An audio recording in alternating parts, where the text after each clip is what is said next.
Jeg driver en virksomhed, der hedder Copenhagen Bombay. Det er et mediehus, og formålet er at udvikle og producere vores egne originale historier til forskellige platforme. Vi betegner os selv som sådan en mellemstørrelse i mediebranchen.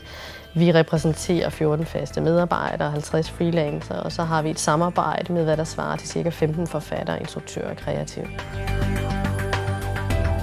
Det kan være svært at vurdere, hvordan man finder sin allerbedste konsulent til et eller andet nyt område. Og der har vi jo så i virkeligheden, når vi har stået over for det, som kan være en udfordring, hvor er den henne, den her ekspert eller den her oversætter, fordi den oversætter, man plejer at bruge, faktisk ikke kan.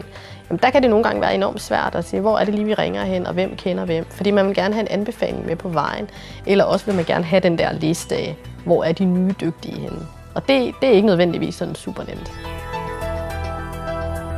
Det er det, jeg ser som en klar fordel her. Man ligesom vælger at slå sig op på og sige, at det her det er det, der er formålet med, at Match SME ligesom ligger op til at hjælpe os med at kunne tilgå, forskellige former for kompetencer. Men jeg håber og tror, at Match SME kan hjælpe os med, at vi meget lettere og meget hurtigere kan tilgå, en afsøgning af, hvad er det for nogle typer af opgaver, vi kan få løst hurtigt, billigt, nemt, godt. Fordi det vil være rart i vores virkelighed.